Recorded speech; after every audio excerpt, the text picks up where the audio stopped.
এই হলো আমাদের নওগাঁর মিনি কক্সবাজার বা মিনি টাঙ্গর হাওর। ভাইরাল হাসাইগাড়ি বিল। এটি বাংলাদেশের নওগাঁ সদর ও শিকারপুর ইউনিয়ন জুড়ে বিস্তৃত একটি ঐতিহ্যবাহী ও প্রাকৃতিক জলাভূমি। এটি নওগাঁ সদর থেকে প্রায় 10 থেকে 11 কিলোমিটার দক্ষিণে অবস্থিত। এখানে যাওয়ার জন্য আপনারা অটোরিকশা, রিক্সা বিভিন্ন কিছু ইউজ করতে পারবেন। গোস্তাহাটির মোড় দিয়ে তালতলির উপর দিয়ে দুবলহাটির রাজবাড়ি হয়ে এই হাসাইগাড়ি বিলে যেতে হয়। ঐতিহাসিকভাবে এই অঞ্চলটি কৃষক বিদ্রোহ এবং কৃষিভিত্তিক লোক সংস্কৃতির কেন্দ্রবিন্দু হিসেবে পরিচিত। বর্ষাকালে বিলটি একদম পানিতে টইটুম্বুর থাকে এবং পানির উপর চলাচল করে অনেক নৌকা এবং অনেক মানুষের ভিড় জমে বিকাল হতেই। আমরা গিয়েছিলাম বেশ কয়েকদিন আগে, তো চলুন ভিডিওর মাধ্যমে দেখে নেই যে এবারে পানি আসলে কতটুকু হয়েছে আর নতুন কি কি সংস্কার হলো। বিলটিতে প্রবেশ করতেই প্রথমে চোখে পড়বে বিলের মাঝখান দিয়ে বয়ে যাওয়া আঁকাবাঁকা রাস্তা। বিলে প্রবেশ করেই প্রথমেই চোখে পড়লো এই ভাসমান রেস্টুরেন্ট, যেটা এবারে নতুন হয়েছে। বেশ পরিচ্ছন্ন এবং টিপটাপ, বেশ সুন্দর লাগছিল। বাট এবারে আমাদের সময় হয় নাই যাওয়ার, যার কারণে আমরা রেস্টুরেন্টে যেতে পারি নাই। নেক্সট টাইম যখন যাব তখন রেস্টুরেন্টের ভিডিও শেয়ার করব ডিটেলস। এবং তার কিছু দূর যেতেই অনেক অনেক নৌকা, সারি সারি অনেক নৌকা আছে, ছোট বড় সব সাইজে নৌকা আছে। তো এবারে আমরা নৌকায় উঠছিলাম, যার কারণে একটা নৌকা আমরা এখানে ভাড়া করে নিয়েছি। প্রথমেই তো আমি মেয়েকে নিয়ে নৌকায় উঠছিলাম। আর এখানে নৌকা ভাড়া আপনারা অনেকেই জানতে চাইছিলেন এর আগের আমার ভিডিওতে। নৌকার ভাড়া আপনাদেরকে বার্গেনিং করে নিতে হবে, কারণ নৌকালারা ভাড়া অনেক চেয়ে বসে, 400, 500, 1000 টাকাও চেয়ে বসে। বাট আপনাদেরকে কথা বলে ভাড়া করে নিতে হবে। তবে 1 ঘন্টার জন্য 150 টাকা থেকে 250, 300 টাকার মধ্যেই কিন্তু নৌকা পাওয়া যায়। সেজন্য আপনারা বার্গেনিং করে তারপর নৌকা ভাড়া করবেন। আমরা এখানে 1 ঘন্টার জন্য নিয়েছিলাম, আমাদের থেকে 200 টাকা নিয়েছিল।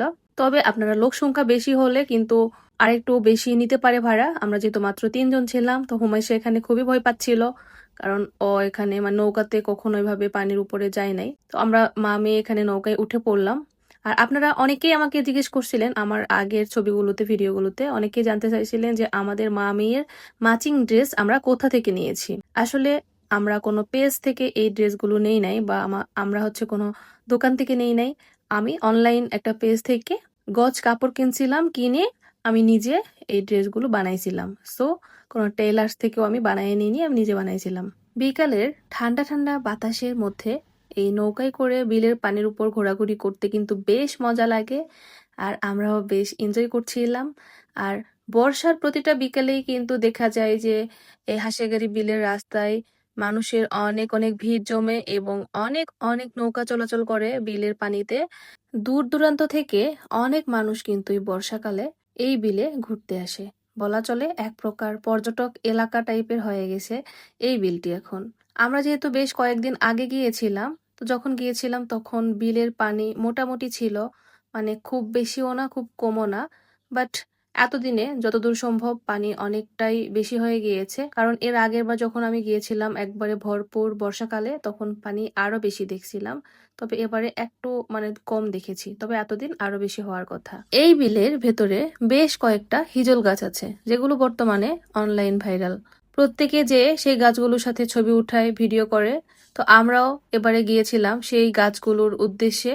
তো নৌকালা মামাকে আমরা বলেছিলাম যে যেখানে গেলে ভিড় কম হবে সেই গাছে আপনি যাবেন। তো অনেক খোঁজাখুঁজি করে মামা এই গাছের সন্ধান পান, তো এখানে আমাদেরকে নিয়ে আসেন, কারণ প্রত্যেকটা গাছে অনেক অনেক ভিড়। সো আমরা চাচ্ছিলাম একটু নিরিবিলি যে গাছ সেখানে যাব। তো এই তো কি সুন্দর গাছ, গাছটি সত্যিই দেখতে বেশ সুন্দর। তো আমরা এখানে এসে আমরাও আমাদের মতো করে একটু গাছের সাথে এনজয় করলাম, একটু ছবি উঠালাম, ভিডিও করলাম। আমরা যখন আসি তখন 2টা নৌকা ছিল, চলে যায় এবং আমরা সম্পূর্ণ ফাঁকা, শুধু আমরাই ছিলাম। বেশ মজা হয়েছিল। তো গাছটির সাথে কিছুক্ষণ সময় কাটানোর পর আমরা ব্যাক করেছিলাম। আর ব্যাক করার সময় সূর্যি মামা অলরেডি প্রায় পশ্চিমের আকাশে চলে গিয়েছে, প্রায় ডোবা ডোবা এইরকম। আর সন্ধ্যার আগের মুহূর্তে এই বিলের সৌন্দর্য যেন আরো কয়েক গুণ বেশি হয়ে যায়। আকাশে লাল সূর্য এবং সেই সূর্য পানিতে এসে যখন পড়ে, তখন এই বিলের সৌন্দর্য আরো অনেক গুণ বেশি হয়ে যায়। খুব বেশি ভালো লাগছিল, অনেক ঠান্ডা ঠান্ডা আবহাওয়া ছিল। তো এভাবেই আমাদের কেটেছিল হাসাইগাড়ি বিলের একদিনের বিকেল। আর এই ছিল আমাদের নওগাঁর মিনি কক্সবাজারের ভিউ। সবাই এই বিলটাকে মিনি কক্সবাজার হিসেবেই নাম দিয়েছে, সো আমিও মিনি কক্সবাজারই নাম দিলাম। তো আমরা যেদিন গিয়েছিলাম ওই দিন আমার একটা ফ্রেন্ডও আসছিল হাসাইগাড়ি বিলে ঘুরতে। তো ওর সাথে এখানে আমার দেখা হয়ে যায়, ওর সাথে কিছুক্ষণ সময় কাটিয়ে তারপর আমরা বাসায় চলে আসি। নওগাঁর আমাদের এই মিনি কক্সবাজার আপনাদের কাছে কেমন লাগলো কমেন্ট করে জানাবেন। আর এই বিল সম্পর্কে আরো যদি কারো কিছু জানার থাকে তাহলে কমেন্ট করলে আমি রিপ্লাই করে দেব। আজকের ভিডিও আমার এ পর্যন্তই। সবাই ভালো থাকবেন, পেজের সাথে থাকবেন। আল্লাহ হাফেজ।